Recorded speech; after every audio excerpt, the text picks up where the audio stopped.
Apabila tiba musim haji, berbondong-bondonglah para penziarah dari seluruh pelosok Jazirah Arab datang ke Mekah, termasuk Puak Khazraj dari Madinah.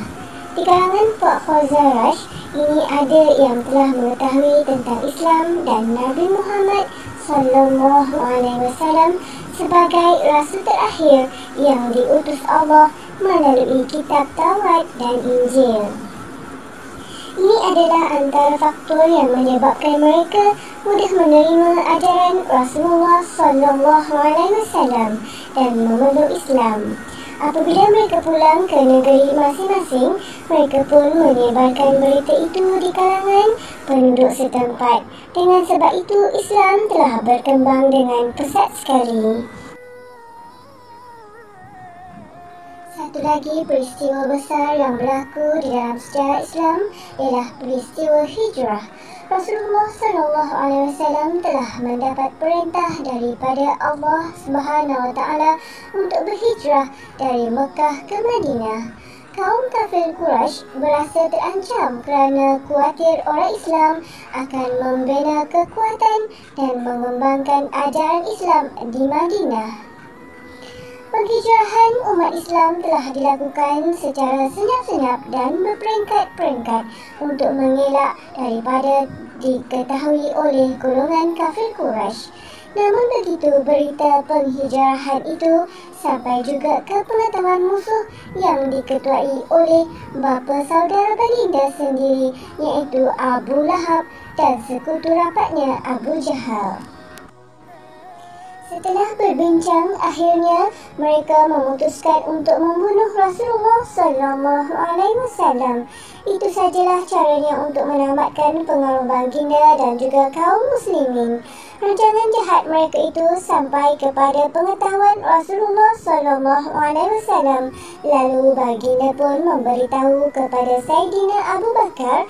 Saidina Abu Bakar yang bimbangkan keselamatan Rasulullah menawarkan diri untuk menemani baginda untuk ke Madinah. Pada malam rancangan pembunuhan hendak dilakukan, Rasulullah SAW telah meminta Saidina Ali untuk tidur di tempat pembaringan baginda di rumahnya. Pada ketika itu, rumah baginda telah pun dikepung oleh para pemuda kafir Quraisy yang mendapat upah untuk membunuh baginda. Namun dengan izin Allah, baginda telah mengambil segenggam pasir dan menaburkannya ke atas kepala pemuda-pemuda itu sehingga mereka tertidur, lalu terus bergerak menuju ke rumah Saidina Abu Bakar tanpa disedari oleh mereka.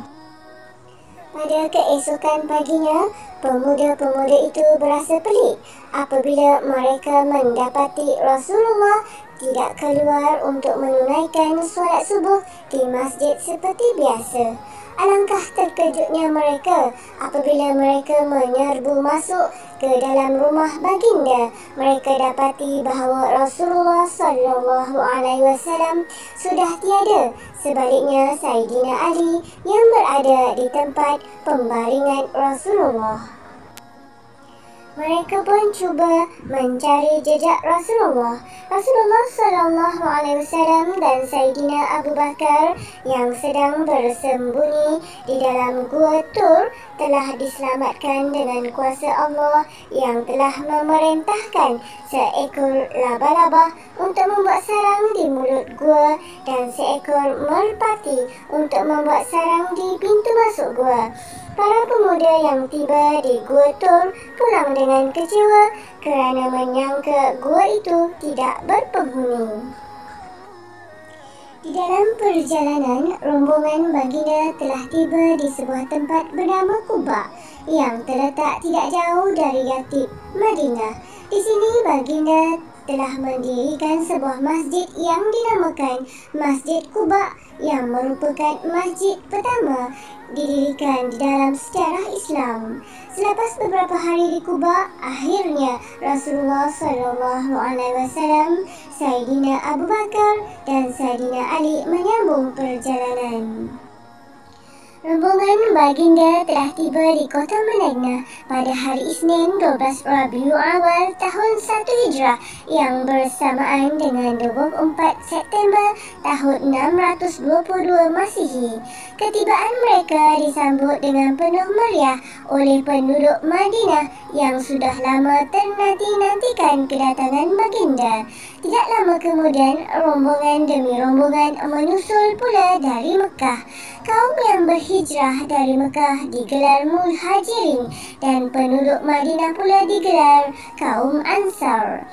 Baginda mempersaudarakan kaum Ansar dan Muhajirin adalah untuk membentuk sebuah masyarakat yang harmoni dan berkasih sayang. Nabi Muhammad SAW telah dilantik sebagai pemimpin di Madinah. Kepimpinan baginda diterima baik sama ada dari kaum muslimin maupun kaum kafir serta kaum Yahudi. Namun begitu, golongan Yahudi yang terkenal dengan kejahatan, mereka sering saja menimbulkan perbalahan dan kekacauan. Namun semuanya itu berjaya dihadapi oleh Rasulullah SAW. Sejarah mencatatkan Rasulullah SAW dan kaum muslimin telah menempuh pelbagai peperangan dalam mempertahankan kedaulatan Islam.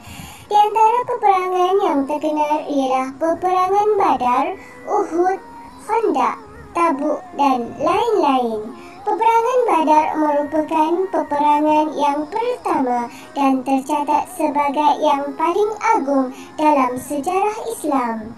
Di dalam peperangan itu, tentera kafir Quraisy terdiri daripada sejumlah 950 lelaki, 200 ekor kuda dan juga unta tunggangan. Sementara di pihak tentera Muslim hanya terdiri dari 313 lelaki, 70 ekor unta yang ditunggangi secara bergilir-gilir dan 2 ekor kuda sahaja.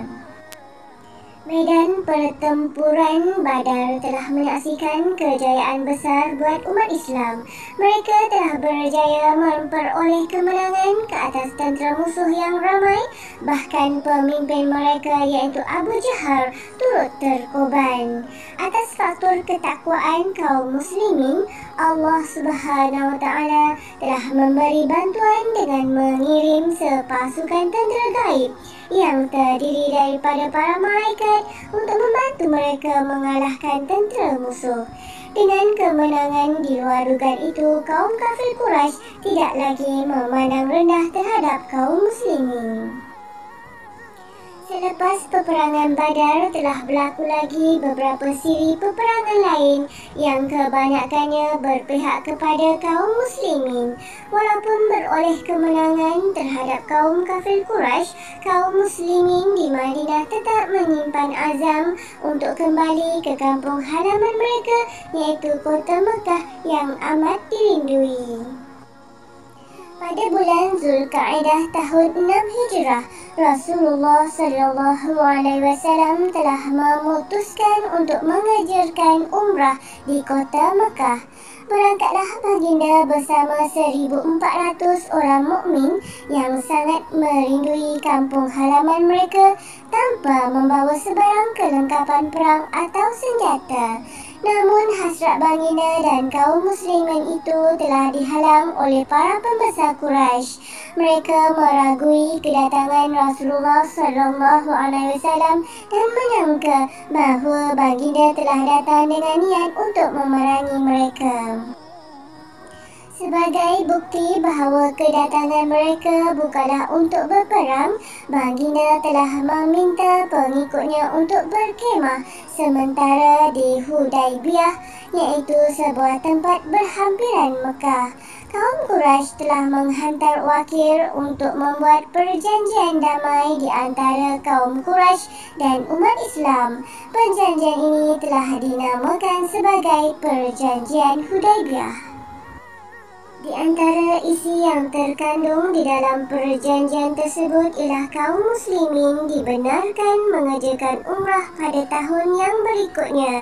Namun selepas 3 hari mereka hendaklah meninggalkan Mekah. Kedua-dua belah pihak juga telah bersetuju untuk mematuhi gencatan senjata selama 10 tahun. Di samping itu, kaum muslimin telah diminta untuk membebaskan tawanan Quraisy di Madinah.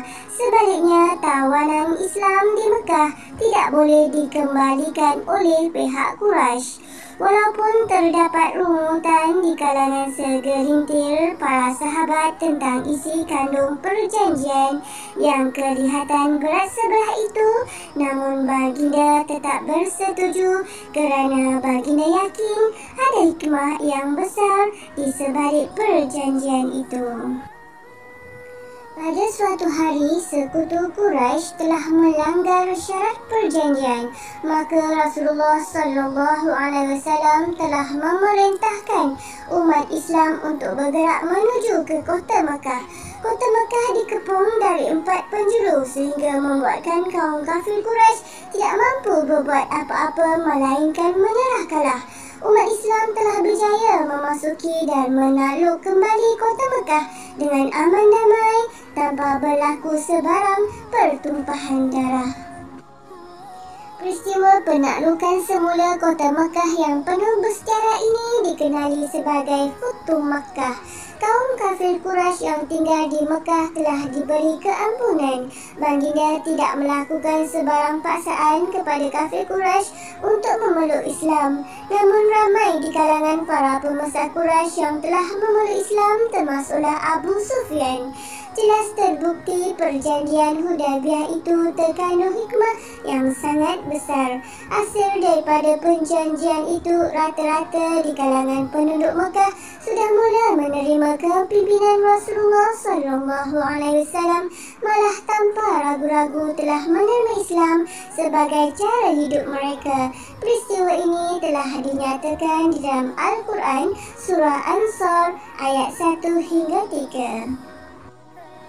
Pada tanggal 25 Zulkaidah tahun 10 Hijrah, Rasulullah SAW telah bergerak bersama satu rombongan yang besar menuju ke Mekah untuk mengerjakan haji. Ibadah haji yang terakhir sebelum kewafatan baginda ini turut dikenali sebagai Hajatul Wida', iaitu haji perpisahan.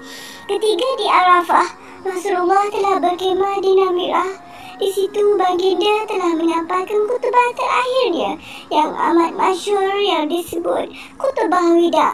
Baginda telah menyampaikan ringkasan tentang agama Islam dan hukum hakam dalam menjaga hubungan sesama manusia di dalam khutbahnya yang terakhir itu.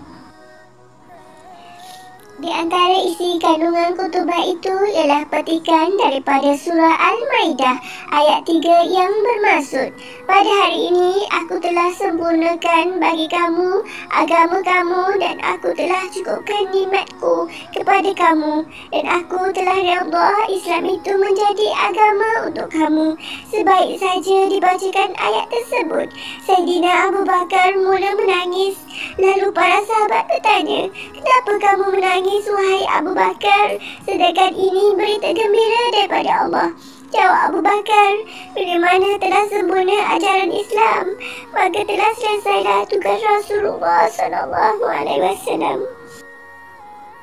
Dengan selesainya Haji Wida' ini, maka telah sempurnalah isi Al-Quranul Karim yang merupakan kitab peraturan dan hukum hakam kehidupan manusia daripada Allah, dan tiada lagi ayat Al-Quran diturunkan selepas itu."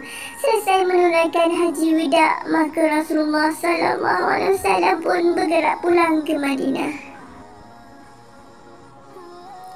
Selang beberapa bulan, Nabi Muhammad SAW kembali daripada mengerjakan Haji Wida'. Baginda telah jatuh sakit. Sakit baginda semakin hari semakin berlautan. Sepanjang hari sakit itu, baginda telah menetap di rumah isterinya yang bernama Sayyidatina Aisyah binti Abu Bakar. Pada suatu hari, baginda telah menyuruh Aisyah untuk memanggil bapanya Saidina Abu Bakar untuk mengimamkan solat jemaah bersama baginda. Pada tanggal 12 Rabiul Awal tahun 11 Hijrah menjelang waktu duha, sakit baginda bertambah tenat. Namun dalam keadaan menahan kesakitan itu, baginda yang terlalu kasih dan bimbang dengan keadaan umatnya berulang kali menyebut, "Umati, umati," yang bermaksud, "Umatku, umatku." Tak lama kemudian baginda pun membuskan nafasnya yang terakhir. Ketika wafatnya, baginda Rasulullah SAW berusia 63 tahun. Di antara mukjizat yang dianugerahkan Allah Subhanahu Wa Taala kepada Nabi Muhammad SAW ialah dapat membelah bulan kepada dua bahagian, dapat menahan matahari daripada terbenam, air keluar dari celah-celah jari baginda, dapat memberi makan kepada orang ramai dengan makanan yang sedikit, dapat berkata-kata dengan makhluk selain manusia, doa-doa baginda yang mustajab dan banyak lagi. Namun mukjizat yang paling besar dan masih kekal hingga ke hari ini ialah kitab Al-Quranul Karim. Wanita Ummul Mukminin yang pernah menjadi isteri kepada baginda Rasulullah SAW ialah Siti Khadijah Khuwailid, Saudah binti Zam'ah, Aisyah binti Abu Bakar, Hafsah binti Umar Al-Khattab, Ummul Salamah, Hindun binti Abi Umayyah, Ummul Habibah, Ramlah binti Abi Sufyan, Zuwairiyah binti Haris, Safiyah binti Huyai, Zainab binti Jahsi, Asma binti Nu'man, Umrah binti Yazid, dan juga Zainab binti Khuzaimah. Namun begitu, kesemua perkahwinan ini berlangsung selepas kewafatan Sayyidatina Khadijah. Kesemua perkahwinan yang didirikan itu mempunyai hikmah-hikmah yang besar. Antara lainnya ialah untuk mengangkat dan menaikkan darjat para sahabat yang terkait sebagai keluarga dengan baginda Rasulullah SAW.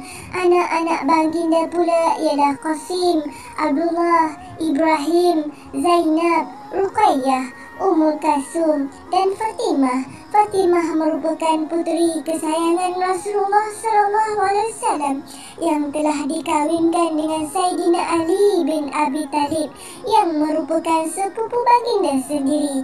Sayyidina Ali dan Fatimah kemudiannya telah dikurniakan dua orang cahaya mata yang telah menjadi cucu kesayangan baginda, iaitu Hasan dan Husin. Telah diceritakan di dalam satu riwayat kisah hidup Rasulullah SAW, ada seorang tua yang buta matanya yang sangat membenci baginda.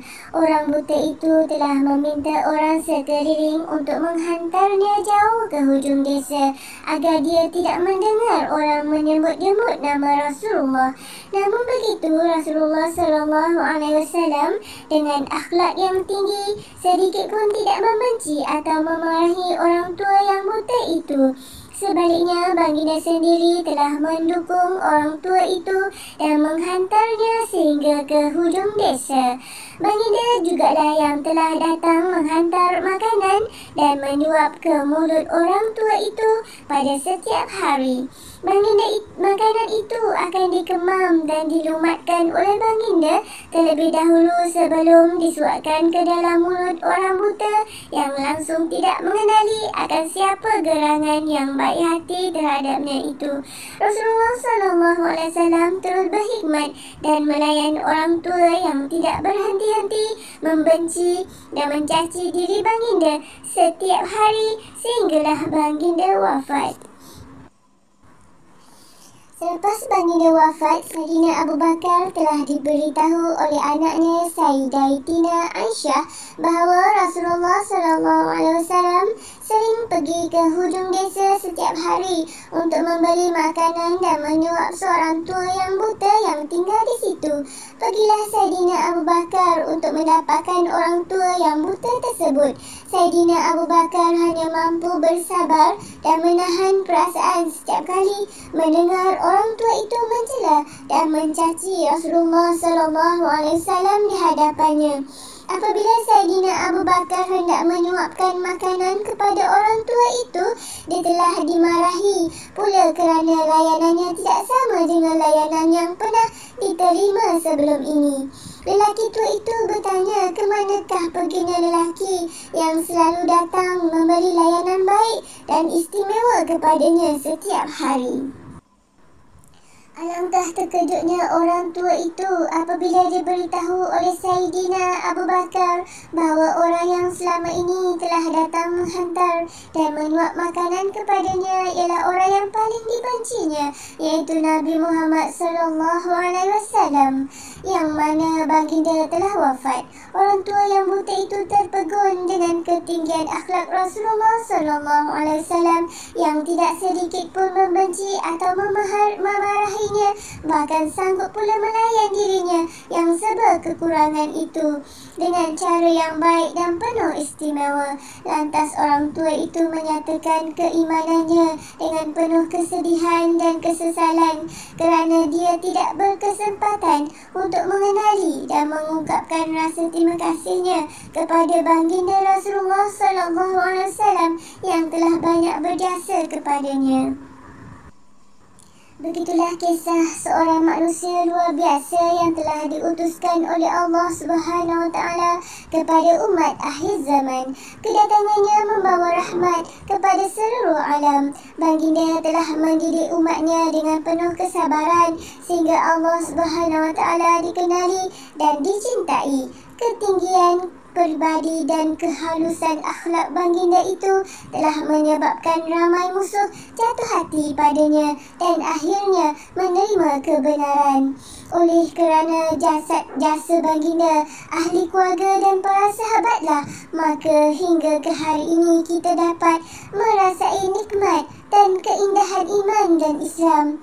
Terima kasih wahai Rasulullah SAW. Sekian, Assalamualaikum warahmatullahi wabarakatuh. InsyaAllah ikuti lagi episod kisah Nabi-Nabi seterusnya. Bye.